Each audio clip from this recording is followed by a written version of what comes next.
ये कहानी एक ऐसे आदमी की है जो हमेशा अकेला रहना पसंद करता है। फिन सबसे अलग इसलिए रहता है क्योंकि लोग यहाँ तक कि छोटे बच्चे भी इसके छोटे कद का मजाक उड़ाते हैं। फिन का कद मात्र 4 फुट 5 इंच है। फिन की ये कहानी देखने के बाद आप ये मानने पे मजबूर हो जाएंगे कि हमारी परेशानियां ज्यादा बड़ी और ये लाइफ इतनी बुरी भी नहीं है जितना हम उसे मान बैठे हैं। अगर आपने भी अपने जीवन में खुद को कभी अकेला पाया है या फिर कभी महसूस भी किया है तो इस कहानी की गहराई को भी आप जरूर महसूस कर पाएंगे। कहानी की शुरुआत में हम फिन को देखते हैं जो अपनी घर की छत पे खड़ा होके वहाँ से गुजरने वाली ट्रेनों को देख रहा होता है। कुछ देर बाद ही फिन अपनी जेब से घड़ी निकालता है और उसमें टाइम देख के अपने काम की तरफ निकल जाता है। फिन टेरिस से नीचे आते हुए अपने पड़ोसी हेनरी के दरवाजे को नॉक करता है। दरअसल हेनरी फिन का पड़ोसी होते हुए उसका बॉस भी है। इसके बाद हम देखते हैं कि हेनरी और फिन दोनों मिल के काम पे निकल जाते हैं। हेनरी और फिन अपने काम की शुरुआत करने के लिए एक दुकान के पास जाते हैं। दरअसल हेनरी गोल्डन स्पाइक नाम के टॉय ट्रेन शॉप का मालिक है। फिन भी इसी शॉप के अंदर हेनरी के अंडर काम करता है। दरअसल फिन और हेनरी की दोस्ती ट्रेनों के प्रति एक जैसे विचार और ट्रेनों के प्रति अत्यधिक लगाव रखने की वजह से हुई थी। फिन बहुत ही शांत स्वभाव का है और वो अकेला रहना पसंद करता है। उसकी जिंदगी बस छोटे ट्रेनों के मॉडल्स बनाने में और किताबों के आसपास ही गुजरती है। हम देखते हैं कि फिन की हाइट को लेके आस पड़ोस के बच्चे उसका मजाक बनाते हैं, लेकिन फिन उन पे ध्यान नहीं देता। वो अपने ही ख्यालों में खोया रहता है। फिन की दिनचर्या बहुत सीमित है। वो पूरे दिन में बस कुछ काम ही करता है, जैसे सुबह उठ के दुकान को खोलना, पूरे दिन ट्रेनों की मरम्मत करना और शाम को अपने कुछ दोस्तों के साथ बैठ के ट्रेन चेजिंग की वीडियो देखना। इस वीडियो के अंदर कुछ लोग कैमरा लेके पटरियों पे भागती हुई ट्रेन की वीडियो बनाते हैं और रात को कभी कभार दुकान बंद होने के बाद अपने बॉस हेनरी के साथ ड्रिंक्स एंजॉय करना। ये सब फिन के डेली रूटीन का हिस्सा था। एक दिन जब दुकान में काम करने के दौरान ही हेनरी फिन से लंच करने के लिए कहता है तो फिन हेनरी से कहता है कि वो टॉय ट्रेन का काम खत्म करके उसे ज्वाइन कर लेगा। लेकिन कुछ देर बाद ही फिन को एक आवाज आती है। वो अपनी टेबल से उतर के जब अपने दुकान के दूसरे हिस्से में जाता है तो वो देखता है कि उसका दोस्त हेनरी दुकान की फर्श पे गिरा हुआ है और उसकी मौत हो चुकी है। फिन ये सब देखने के बाद बहुत ज्यादा दुखी तो होता है, लेकिन उसके चेहरे पे कोई भी भाव नहीं आते। वो अपने दर्द को अपने अंदर ही समेट लेता है, जैसा कि वो हमेशा करता है। इसके अगले दिन ही फिन की मुलाकात हेनरी के वकील से होती है। हेनरी का वकील हेनरी के लिए शोक व्यक्त करता है और फिर वो एक फाइल से कागज निकाल के फिन को थमा देता है। उस कागज के अंदर जो लिखा हुआ था वो पढ़ने के बाद फिन के होश उड़ जाते हैं। हेनरी ने अपने मरने से पहले अपनी एक पुरानी प्रॉपर्टी, जो कि एक पुराना ट्रेन स्टेशन है, और अपनी आधी एकड़ जमीन फिन के नाम कर दी थी। ये प्रॉपर्टी न्यू जर्सी के एक गांव वेस्ट मिलफोर्ड में स्थित थी। वकील फिन से कहता है कि तुम्हें यहाँ से उस प्रॉपर्टी में शिफ्ट हो जाना चाहिए।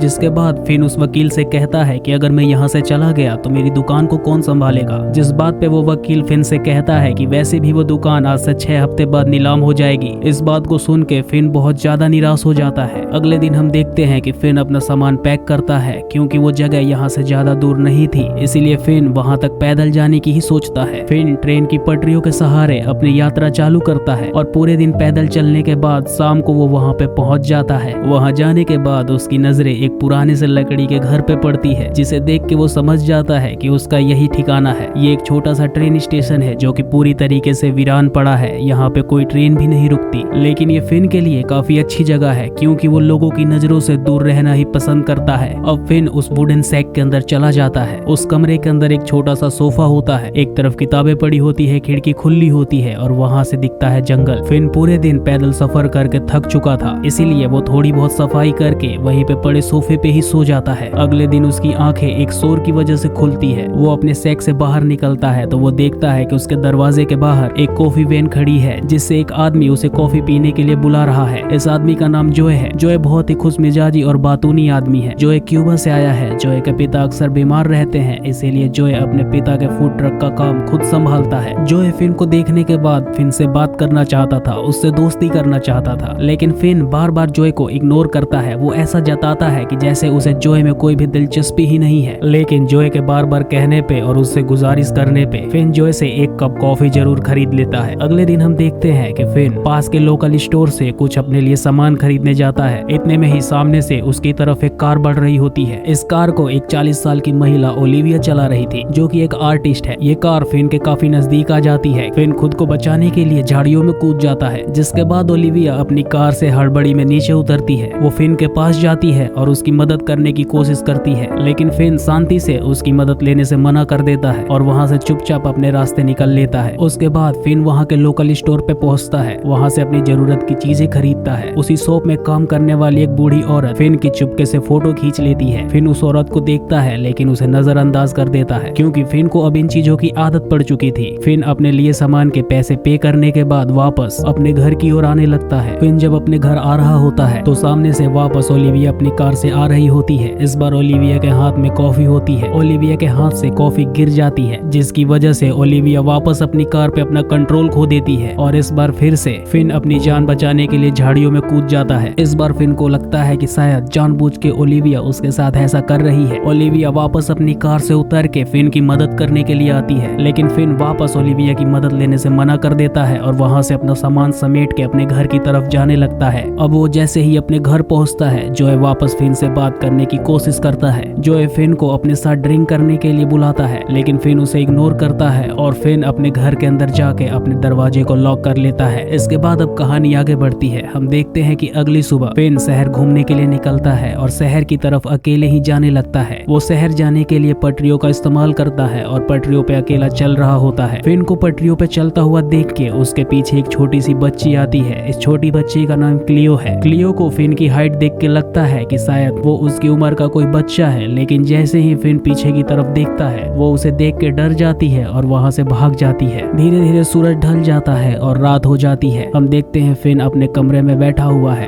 इतने में ही उसके दरवाजे पे नॉक होता है। फिन जाके दरवाजा खोलता है। वो देखता है कि ओलिविया उसके दरवाजे पे खड़ी है। वो बीते दिन में हुए उससे गलतियों के लिए उससे माफी मांगने के लिए आई थी। वो फिन के साथ बैठ के ड्रिंक्स करने की भी इच्छा व्यक्त करती है और फिर उसके बाद वो दोनों ड्रिंक्स करते हैं। ड्रिंक्स करने के बाद ओलिविया काफी ज्यादा नशे में हो जाती है और वो फिन के सामने अपने और अपने पति की रिलेशनशिप की कुछ बातें कन्फेस करने लगती है। वो बताती है कि उसने एक हादसे में पिछले साल अपने बेटे को खो दिया था जिसके बाद से उसके और उसके एक्स हस्बैंड के बीच में झगड़े चालू हो गए और वो अपने पति को छोड़ के इस छोटे से शहर में रहती है। ये सब बातें करने के बाद ओलिविया फिन से उसके बारे में पूछती है लेकिन फिन अभी भी खामोशी के साथ खड़ा रहता है। ओलिविया ने इतनी ज्यादा ड्रिंक कर ली थी कि वो वापस अपने घर भी नहीं जाती और वहीं पे काउच पे सो जाती है जिसके बाद फिन को मजबूरन बाथटब के अंदर सोना पड़ता है। अगले दिन जब ओलिविया की नींद खुलती है वो अपने घर की तरफ निकल जाती है। जोए उसे फिन के घर से निकलता हुआ देख लेता है। वो जल्दी से फिन के पास जाता है और वो फिन से पूछता है कि क्या तुम ओलिविया को डेट कर रहे हो, लेकिन फिन जोए से कहता है ऐसा कुछ भी नहीं है। इन्हीं बातों के दौरान जोए की नजर ओलिविया के फोन पे पड़ती है जो कि वो फिन के घर पे ही भूल गई थी। फिन उस फोन को लेके ओलिविया के घर उसे लौटाने के लिए जाता है लेकिन वो ओलिविया के घर जाने के बाद उसका दरवाजा नॉक तक नहीं करता। वो फोन ओलिविया के दरवाजे पे छोड़ के ही वापस आ जाता है। फिन वहाँ से घर लौटते समय वहीं की लोकल लाइब्रेरी में जाता है और वहाँ से कुछ अपनी मनपसंद किताबें लेके जब वो काउंटर पे जाता है तो वहाँ पे लड़की उसे अचानक से देख के चौंक उठती है। इस लड़की का नाम एमिली है। वो फिन से बताती है कि फिन इस शहर में नया है और उसके पास कोई लाइब्रेरी कार्ड नहीं है, इसीलिए वो इस लाइब्रेरी से किताबें नहीं ले सकता। जिसके बाद ही यहाँ पे ओलिविया भी आ जाती है। इन दोनों की बातें आपस में चालू हो जाती है। ओलिविया कहती है कि तुम किताबें मेरी लाइब्रेरी कार्ड के ऊपर ले सकते हो, लेकिन फिन वापस से ओलिविया की मदद लेने से मना कर देता है। और जब वो वापस अपने घर आता है तो वो देखता है कि उसके दरवाजे पे वही किताब रखी हुई है जो वो उस लाइब्रेरी से लेना चाहता था। जोए फिन को बताता है कि वो किताब ओलिविया वहाँ पे रख के गई है। उसके बाद फिन वो किताब लेके अंदर चला जाता है। फिर शाम हो जाती है। हम देखते हैं कि फिन उसी वीरान स्टेशन पे खड़ी कुछ बोगियों को चेक कर रहा होता है। इतने में ही वहाँ पे वो छोटी बच्ची क्लोई आ जाती है और वो फिन से पूछती है कि तुम यहाँ पे क्या कर रहे हो। तो फिन उसे बताता है कि वो बोगियों को चेक कर रहा है। दोनों आपस में कुछ बातें करते हैं और इन बातों के दौरान दोनों की आपस में दोस्ती हो जाती है। इसके बाद कहानी आगे बढ़ जाती है। सुबह हो जाती है। हम देखते हैं कि जोए के पास कुछ कस्टमर्स आए हैं। इसके पास दो लड़के आए हैं जिनमें से एक का नाम चार्ली है और ये लाइब्रेरियन एमिली का बॉयफ्रेंड है। इन दोनों लड़कों की नजर फिन पे पड़ती है। ये फिन को देखने के बाद उसकी हाइट का मजाक उड़ाने लगते हैं। ये बात जोए को बिल्कुल भी पसंद नहीं आती और वो उन दोनों को वहाँ से जाने के लिए कहता है। इसके बाद हम देखते हैं कि फिन हमेशा की तरह वहाँ के पास के पार्क में बैठा है। वहाँ से आती जाती ट्रेनों को देखता है और वहाँ पे बैठ के उन ट्रेन बुक्स को पढ़ता है। अभी जोए के पास भी कोई कस्टमर नहीं आ रहा था, इसीलिए वो फिन को ज्वाइन कर लेता है। वो फिन से पूछता है कि आखिरकार वो यहाँ पे अकेला क्यों बैठा है। फिन उसे बताता है कि वो वहाँ पे बैठ के सामने की ब्रिज से गुजर रही ट्रेनों को गिन रहा है। जोए उससे पूछता है अच्छा चलो ठीक है, मुझे ये बताओ कि अगली ट्रेन यहाँ से कब गुजरने वाली है। फिन उससे बताता है कि यहाँ से अगली ट्रेन अब से मात्र 5 मिनट बाद ही गुजरेगी। 5 मिनट बाद वहाँ से ट्रेन गुजरती है और ट्रेन के आते ही जोए एक बच्चे की तरह एक्साइटेड हो जाता है। जब जोए और फिन वहाँ से वापस लौट रहे होते हैं तो उन्हें रास्ते में ओलिविया दिखती है। जोए पैदल चल के काफी थक चुका था, इसीलिए वो ओलिविया से लिफ्ट मांग लेता है। ओलिविया उनको उनकी जगह तक ले आती है। वापस लौटते ही जोए ओलिविया और फिन को खाना ऑफर करता है। ये तीनों यहाँ पे बैठ के एक दूसरे के साथ अच्छे दोस्त की तरह टाइम एक्सपेंड करते हैं। इसी दौरान जॉय फिन से पूछता है कि तुम्हें अपनी लाइफ में क्या करना पसंद है। तो फिन जॉय से बताता है कि उसे ट्रेन चेजिंग करना बहुत पसंद है, लेकिन फिन ऐसा कर नहीं सकता क्योंकि फिन के पास ट्रेन चेजिंग के लिए ना ही तो कैमरा है और ना ही गाड़ी है। अभी ये सारी बातें चल ही रही होती है, इतने में ही जॉय के पास उसके पिता का कॉल आ जाता है। जॉय अपना फूड वैन लेके वापस घर चला जाता है और यहाँ पे ओलिविया और फिन दोनों अकेले रहते हैं, आपस में कोई बात नहीं करते और अपना चुपचाप मील एंजॉय करते हैं। इसके बाद कहानी आगे बढ़ती है। हम देखते हैं कि फिन के दरवाजे पे ओलिविया फिर से आ चुकी है, लेकिन इस टाइम घर पे फिन मौजूद नहीं होता। दरअसल वो जॉय के साथ उसी पार्क में टहल रहा होता है और जॉय वहाँ के ब्रिज से जाती हुई ट्रेनों को देख के एंजॉय कर रहा होता है। ओलिविया फिन को घर पे ना पाके उसके दरवाजे पे एक थैला छोड़ के चली जाती है। उस थैले के अंदर एक वीडियो कैमरा होता है। फिन जब वापस अपने घर आता है और उस वीडियो कैमरे को देखता है तो उसके अंदर एक नोट भी होता है जिसके अंदर लिखा था happy video making from Olivia. ये पढ़ने के बाद फिन काफी ज्यादा भावुक हो जाता है। शायद ऐसा इसलिए हुआ था कि उसने पहली बार अपनी लाइफ में किसी को पसंद किया था। वो अंदर ही अंदर ओलिविया को पसंद करने लगा था। अब धीरे धीरे ये तीनों काफी अच्छे दोस्त बन जाते हैं। ये आपस में ज्यादा टाइम बिताने लगते हैं। फिन के पास कोई गाड़ी नहीं थी, इसीलिए जॉय एक दिन अपने फूड ट्रक से ही फिन को ट्रेन चेजिंग के लिए ले जाता है। अगले दिन हम देखते हैं कि ओलिविया फिन और जॉय को अपने घर लंच पे इनवाइट करती है। उस दिन ओलिविया के साथ फिन बात करते हुए पहली बार स्माइल करता है। उसे देख के ऐसा लगता है कि शायद अब उसकी लाइफ पहले जैसी नहीं रही। उस हम तीनों ओलिविया के घर पे बहुत ज्यादा एंजॉय करते हैं और ज्यादा ड्रिंक कर लेने की वजह से फिन और जॉय ओलिविया के घर पे ही रुक जाते हैं। इसके बाद से कहानी बदलने लगती है। जब अगली सुबह ओलिविया का एक्स हस्बैंड उसके घर आता है, वो उन दोनों को वहाँ पे देख के काफी ज्यादा भड़क जाता है और उनके जाने के बाद ओलिविया को बहुत बुरा भला सुनाता है। अब हम देखते हैं कि फिन अपने घर में बैठ के ट्रेन एल्बम्स को देख रहा होता है। उतने में ही उसके घर के दरवाजे पे छोटी बच्ची क्लियो आती है। वो फिन को एक लेटर देती है और बताती है इसके अंदर एक स्पीच लिखी हुई है जो कि फिन को अगले सैटरडे को उसके स्कूल में आके देनी है। अगले सैटरडे को सभी बच्चों के पेरेंट्स आ रहे हैं, लेकिन उसके घर से उसके पेरेंट्स नहीं जा रहे, इसीलिए वो ऐसा करने के लिए फिन से कहती है, लेकिन फिन साफ मना कर देता है। ये सुनने के बाद क्लियो काफी ज्यादा गुस्सा हो जाती है और वहाँ से नाराज होकर चली जाती है। इतने में ही वहाँ पे जॉय आ जाता है और वो फिन से बताता है कि आज उसके पास ओलिविया कॉफी पीने नहीं आई, जो कि बहुत ही ज्यादा अजीब था क्योंकि ओलिविया वहाँ पे रोज कॉफी पीने आती थी। अगले दिन जब फिन और जॉय वहाँ की लोकल ग्रोसरी स्टोर के बाहर बैठे होते हैं तो ओलिविया उन दोनों को इग्नोर करती हुई वहाँ से आगे निकल जाती है।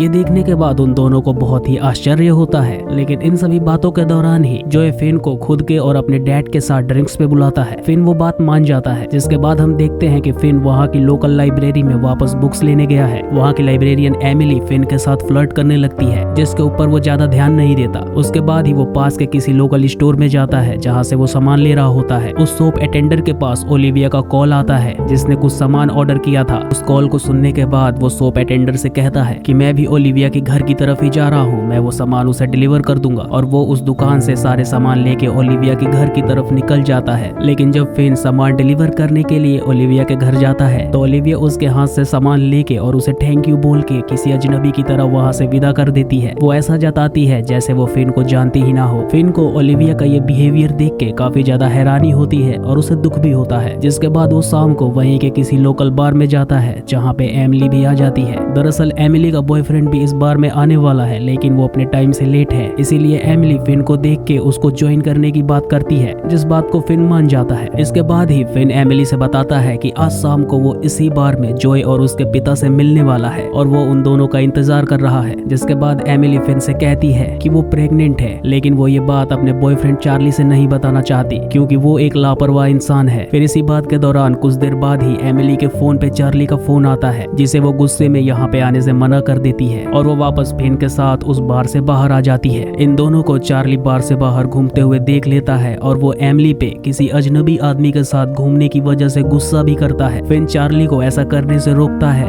लेकिन चार्ली फिन को धक्का मार देता है, जिसके बाद फिन वापस वहाँ से चला जाता है। अगले दिन जॉय फिन के पास आता है और ड्रिंक्स पे ना आ पाने की वजह से वो फिन से माफी मांगता है, लेकिन फिन उसे माफ नहीं करता। वो कहता है कि बस वो अकेला रहना चाहता है और जॉय भी वहाँ से नाराज होकर चला जाता है। अब फिन अगले कुछ दिन देखता है कि उसके दरवाजे पे जॉय का फूड ट्रक नहीं आता। वो ये देख के बहुत ज्यादा हैरान होता है और चिंतित भी होता है। अब फिन को वापस से ऐसा लगने लगता है कि उसका अच्छा समय जो कि वो जॉय और क्लोई के साथ बिताया करता था अब वो खत्म हो चुके हैं। अब फिन वापस से अपने अपना सारा समय अकेले बिताने लगता है, लेकिन आज से पहले उसे अपना अकेलापन कभी खला नहीं था। लेकिन अब जब फिन अकेले रहता है तो उसे अकेलापन महसूस होता है। अब हम एक शाम देखते हैं कि एमिली फिन से मिलने आती है और वो चार्ली के बिहेवियर के लिए फिन से माफी भी मांगती है। ये दोनों आपस में बातें करते हैं और बातों के दौरान भावुक हो जाते हैं। एमिली और फिन दोनों एक दूसरे को किस कर लेते हैं, लेकिन फिन को ये बात पता थी कि ये गलत है, क्योंकि वो एमिली के लिए वैसा महसूस नहीं करता जैसा कि वो क्लोई के लिए करता है। इसके बाद अब कहानी आगे बढ़ती है। फिन हमेशा ओलिविया के घर के बाहर जाके बैठता है। वो वहाँ पे इसी उम्मीद में बैठता है कि उसकी वापस से ओलिविया के साथ दोस्ती हो जाए और उसकी दोस्ती अपने पुराने मुकाम तक पहुंच जाए। वो एक दिन देखता है कि ओलिविया अपने एक्स हस्बैंड से बहुत ही गुस्से में बात कर रही है। वो ये देखने के बाद आगे बढ़ता है, ओलिविया के घर की तरफ जाता है, लेकिन ओलिविया उसे वहाँ से भगा देती है और ये कहती है कि उसे अपनी लाइफ में फिन की कोई जरूरत नहीं है। जिसके बाद हम देखते हैं कि फिन वापस से लोकल बार में जाता है और वहाँ पे जब वो ड्रिंक कर रहा होता है तो वो ऐसा महसूस करता है कि वहाँ पे बैठे सारे लोग उसे एक अजीब नजरों से देख रहे हैं। जिसके बाद वो वहीं के एक मेज पे खड़ा हो जाता है और चिल्ला चिल्ला के कहने लगता है कि आओ देखो मुझे गौर से, आज तक तुमने मेरी हाइट का कभी बंदा नहीं देखा होगा। उसके ऐसे बात करने का तरीका देख के लगता था जैसे अब उसे दुनिया से कोई फर्क नहीं पड़ता। इसके बाद फिन बार से बाहर आता है। फिन ने ज्यादा पी रखी थी, इसीलिए उसके कदम लड़खड़ा रहे होते हैं। वो उन्हीं पटरियों के सहारे अपने घर तक जा रहा होता है, लेकिन इतने में ही उसके कदम लड़खड़ा जाते हैं और वो पटरी पे ही गिर जाता है। पटरी पे गिरने के बाद वो बेहोश हो जाता है। जब कुछ समय बाद उसकी आंख खुलती है तो वो अपनी तरफ एक ट्रेन को बढ़ता हुआ देखता है, लेकिन उसके चेहरे पे बिल्कुल भी डर नहीं होता, ऐसा मानो जैसे वो मौत को अपने गले से लगाना चाहता है। इसके बाद सुबह हो जाती है। हम देखते हैं कि फिन बिल्कुल सही सलामत होता है। फिन की छोटी कद की वजह से ट्रेन उसके ऊपर से निकल जाती है और फिन को कुछ भी नहीं होता। फिन का अब नशा उतर चुका था। फिन कुछ देर सोचता है कि उसकी ये जिंदगी बहुत ही अनमोल है और उसे अपनी इस जिंदगी को ऐसे ही जाया नहीं करना चाहिए। वो उस ट्रैक से अपनी टूटी हुई घड़ी को उठाता है और अपने घर की तरफ निकल जाता है। अगले दिन हिम्मत जुटा के फिन वापस से ओलिविया के घर जाता है। वो वहाँ पे जाके देखता है कि ओलिविया फर्श पे पड़ी हुई है। ओलिविया उसे सारी सच्चाई बताती है। वो बताती है कि उसका एक्स हस्बैंड किसी और लड़की के साथ शादी कर रहा है, इसीलिए उसने इन सभी बातों से परेशान आकर नींद की गोली खा ली थी और अपनी जान लेने की कोशिश की थी। ओलिविया को इस बात का दुख है कि उसका एक्स हस्बैंड अपने मरे हुए बच्चे को भूलकर अपनी लाइफ में आगे बढ़ चुका है। ओलिविया को फिन रोता हुआ देख के उसे अपने गले से लगा लेता है। जिसके बाद से फिन हमेशा ओलिविया के घर जाके उसके घर की साफ सफाई करता है। ओलिविया ने एक निर्णय लिया और खुद को एक मानसिक अस्पताल में एडमिट करवा लिया। जिसके बाद से फिन सोचता है कि उसे इस समाज के सामने आना पड़ेगा और वो यही सोचने के बाद उस छोटी बच्ची क्लोई के स्कूल में उस स्पीच को देने के लिए जाता है। जिसके बाद फिन जब उस स्कूल में स्पीच को देने जाता है तो एक बच्चा उसकी हाइट को देख के उसका मजाक उड़ाता है, जिस बात पे फिन ज्यादा ध्यान नहीं देता और उस बच्चे को बच्चे की तरह ही ट्रीट करता है। अब हम देखते हैं कि क्लोई अस्पताल से वापस आती है। अस्पताल की लॉबी में जॉय और फिन उससे मिलने के लिए बैठे होते हैं। अब ये तीनों वापस से एक साथ आ जाते हैं। अब इन तीनों के बीच की दोस्ती और ज्यादा गहरी हो जाती है। ये लोग आपस में अपने अच्छे समय बिताते हैं, आपस में अच्छी बातें करते हैं और इसी के साथ दोस्तों ये कहानी यहीं पे खत्म हो जाती है। मैं ये उम्मीद करता हूँ कि ये कहानी आप लोगों को जरूर पसंद आई होगी।